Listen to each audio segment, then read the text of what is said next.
It's not a walkthrough, playthrough, review, anything like that. It's just me playing the game badly so you can see what it looks like. Okay then, this is Marble Madness on the Game Boy. I'm playing it on a Game Boy Pocket. While I've played Marble Madness many times in the past, I have never played it on a Game Boy. I don't know which would be a better control type. We'll go with... okay. I don't know if I like that or not. We'll see. Don't need my fingers on the A and B buttons. We'll just... yeah, maybe I would have preferred the 90-degree method. Not sure. Of course, I'm oh god. I'm struggling here because I'm not holding the Game Boy, which is what I would normally be doing, but of course to record the thing I've got it blue tacked down onto the table. It would probably be fine if I was holding it, but I'm trying to do it like with the index fingers of both hands to control it, and it's not... whoops, oh crap. Yeah, that doesn't work so well with this. Oh bollocks. Graphically, lovely, well suited to the Game Boy. Oops, oops, oh crap. Yeah, I really need to be holding this. Oh my god, oh my god. Yeah, I'm not going to be able to play this like this. That's terrible. God. Basically, you need to point it in the it's all diagonals. And trying to do diagonals when the Game Boy is... come on, go down. When, oh god, when the Game Boy is stuck down to the table, it's not possible. You can't do it. I could do it if I was holding it, but I can't do it like this. Oh wow. It does though seem a very forgiving version of the game, which is just as well, because I wouldn't have got anywhere near that far, which wasn't very far at all, but I wouldn't have managed that if it wasn't incredibly forgiving. We'll try that with the alternate...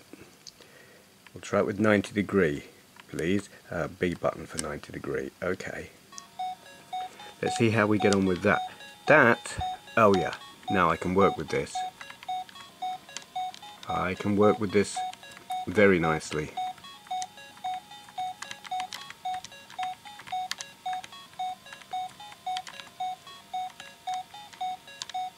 Come on, get through there. It's basically, while the ball is travelling in diagonals, it is pretty much left to go left, down to go down and stuff, instead of having to push diagonals. None of this would matter if I was holding the Game Boy, but I'm not. Ooh, oh crap. Ooh, don't know about this. Do not like this. I like the game, I don't like that thing. It's not nice. It's just like some kind of nasty lurgy parasitey thing. Not very nice. Come on, come on, come on, come on, come on. Ooh. Makes me nervous. Come on then. Come on. Ooh. Love this game. I mean, my first experience of Marble Madness was in the arcades, playing it with a big fat trackball, which is just always going to be the best way to play it.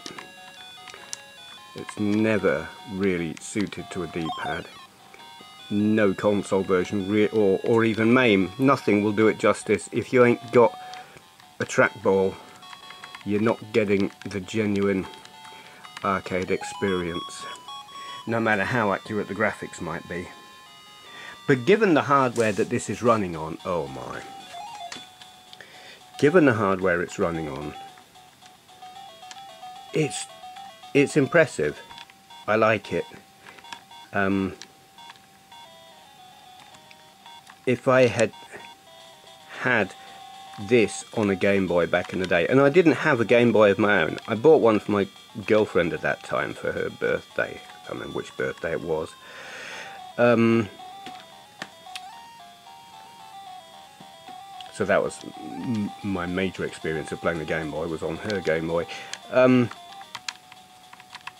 If I'd had one back in the day, and I was playing Mega Drive games then, I would have loved this. Interestingly, I borrowed, no, sort of borrowed. It was from that shop I've mentioned in the past where you pay 50p or something and you get a game and you can either keep it or take it back and pay 50p and get an... Oh god.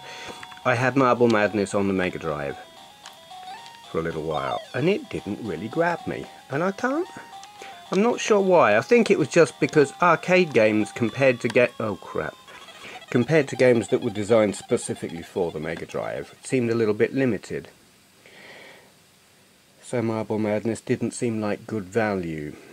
I wanted a game that lasted a long while, and arcade games were designed to not last a long while because they just wanted to take your money. So I didn't keep it for very long. But as a Game Boy game, for gaming on the go, Marble Madness is great. Pick up and play for a few minutes. Perfect. And it works on the Game Boy. So, pretty cool. Anyway, thank you for watching. Hello, today's question for Q&A is from Sean Woolfenden. Link to his channel down there. He asks, for Q&A, if you could time travel to a specific gaming era, what would it be?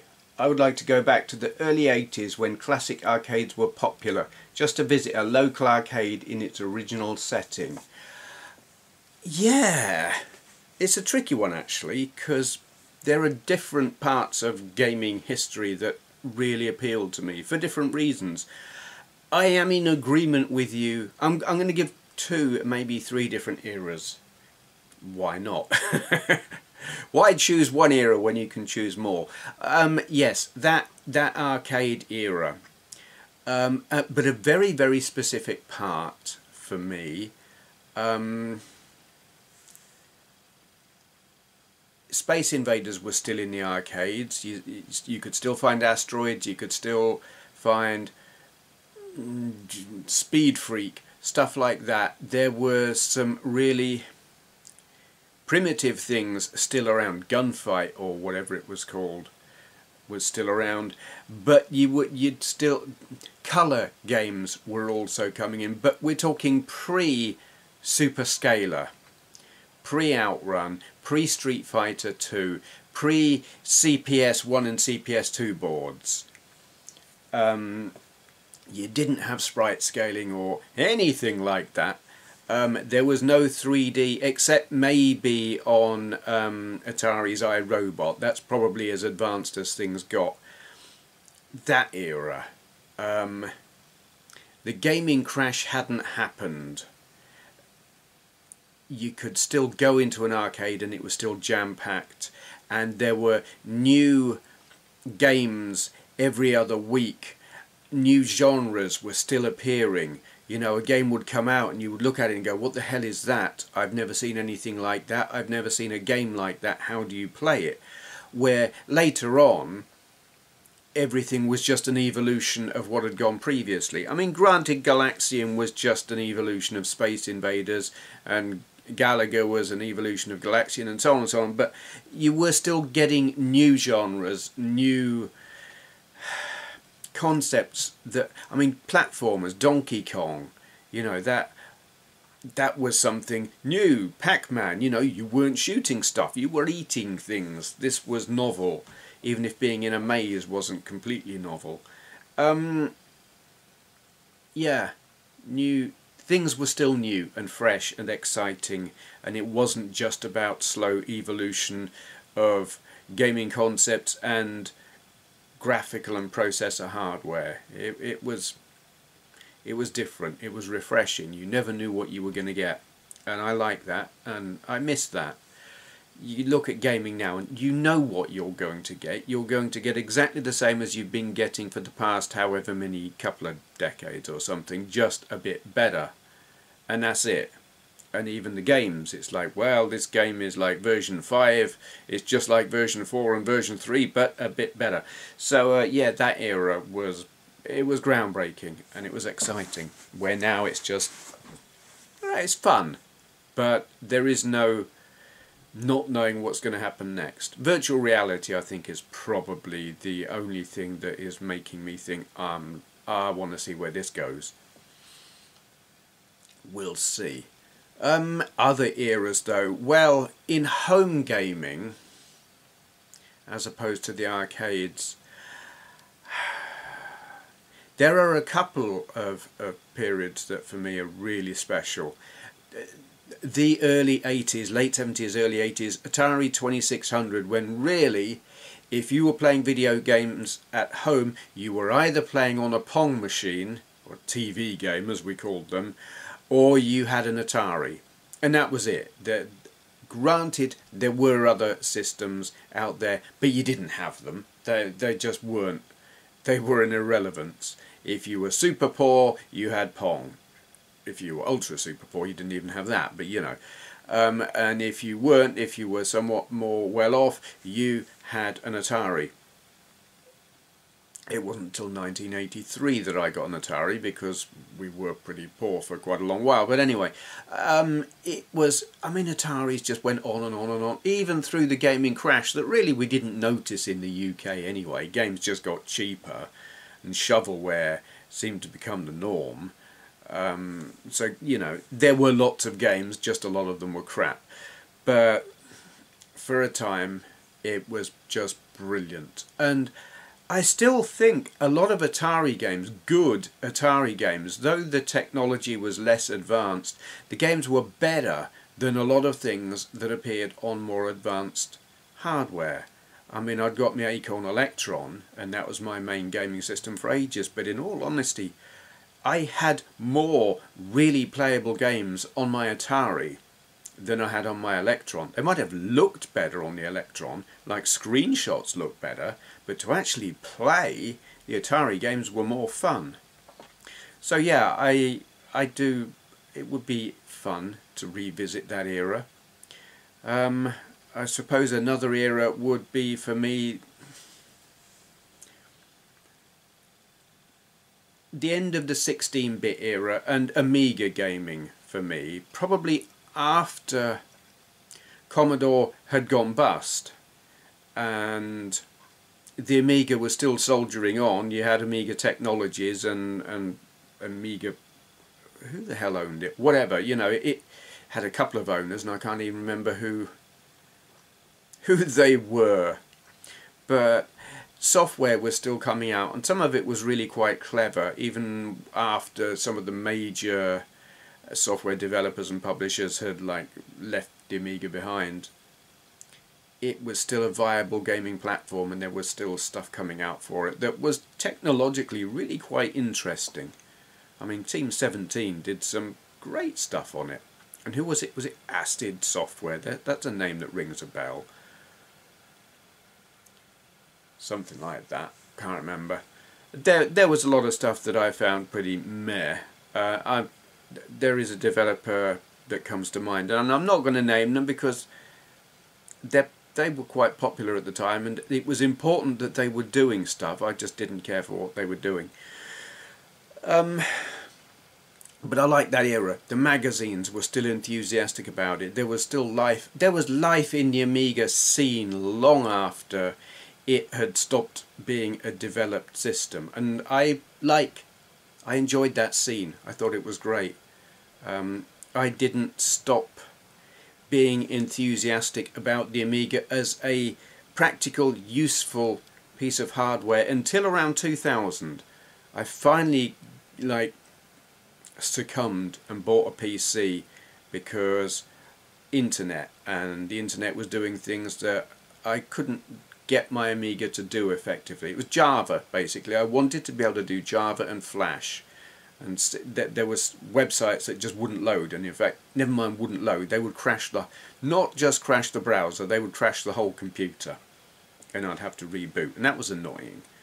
So it was the internet that made me basically give up the Amiga as my everyday computer. But it would be nice, you know, if I could go back, I would go back to that era and have a poke around. However it is you poke around when you go back in time. I don't know. Yeah, those, I think. I mean, there are particular moments in gaming that are non-system specific, but aspects of gaming that stick with me and stand out. And I think one of those was playing... Well, it's a thing I've talked about before, wanting a virtual world that I could move around in and interact with in a sort of meaningful way. The first time I encountered that was Hunter, but I wanted first person, though the game that comes to mind isn't even first person, because it was, I just remember playing Grand Theft Auto San Andreas and thinking, this is what I want. Okay, it's not first person, but this is a sort of believable world. I think I was just fascinated by the non-player characters, non-playable characters, walking around appearing to have a life, stopping and talking to each other on the street. I was playing it again recently. I downloaded it for the PS4. I don't remember the visuals being quite so surreal on the PS2. There's some kind of slightly weird stuff going on. Maybe I just don't remember it right. Very, very saturated colour, the heat haze, some kind of weird shadowing going on where you don't expect shadows. It's sort of odd.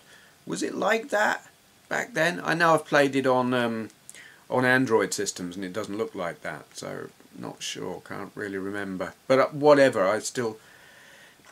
Even though I've got Grand Theft Auto 5 on several systems, there is still something about San Andreas, going back to that is really compelling and possibly more fun to just wander around in aimlessly than later Grand Theft Autos. Not sure what it is about it.